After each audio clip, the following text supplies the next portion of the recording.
Hey, I'm Pat. Welcome to Daily Devo. Today we're going to talk about Jehovah Rapha.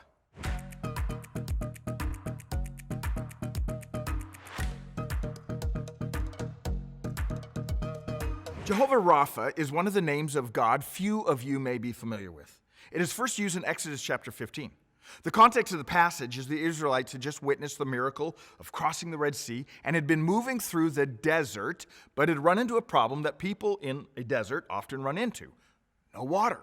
In fact, it had been 3 days since they had found water, and they were getting beyond desperate. It was now a life and death situation. Then they came upon a spring. Oh, imagine those parched throats and lips crying out, "Water!" and rushing to scoop up the refreshing, life-giving water, only to find out it was bitter and no good for drinking. So what did the people do? They did what they were really, really good at. They started to complain, and they cried out to Moses.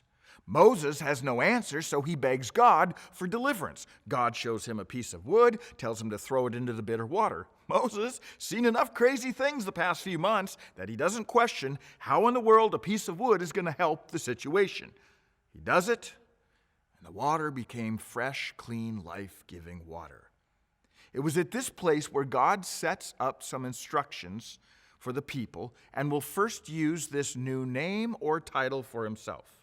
In Exodus chapter 15, verse 26, God says, "If you listen carefully to the Lord your God and do what is right in his eyes, if you pay attention to his commands and keep all his decrees, I will not bring on you any of the diseases I brought on the Egyptians, for I am Jehovah Rapha, the Lord who heals." The Lord who heals, or in Hebrew, Jehovah Rapha. Rapha is the Hebrew word for heal. It's used over 60 times in the older portion of the Bible.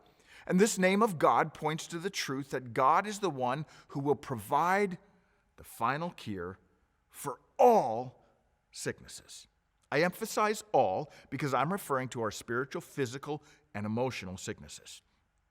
Fast forward from this story in Exodus about 1,500 years, and this becomes one of the many ways that Jesus proved he was God in the flesh. Or, in the case of this title, that he was in fact Jehovah Rapha, the Lord who heals. The Gospels, the 4 books in the Bible that speak of Jesus' times on this earth, tell us that he healed the sick, the blind, the lame, that he cast out demons. It was as if Jesus was shouting, "I am Jehovah Rapha, the God who heals." The good news for us regarding this name of God is twofold. First, we pray and serve a God that is stronger than any disease we may have. There is not a sickness or tumor that confounds God. There's never been a disease that has left God saying, "I don't know what to do." So, my friend, do not hesitate to pray to our all-powerful Jehovah Rapha for healing. Yet, as you probably know, God does not always choose to heal us in this life. I say that carefully because the second part of the hope in this name of God, Jehovah Rapha, is that someday, he will absolutely bring complete and total healing. You see, some of us may experience a miracle of healing in this life, but all of us will experience the miracle of complete healing in the life to come. The last book of the Bible tells us that one day Jesus will come back and make all things, how many things? All things new, meaning he will totally and completely heal you and me spiritually, physically, and emotionally. Today, would you celebrate this great hope in our Jehovah Rapha, the Lord who heals?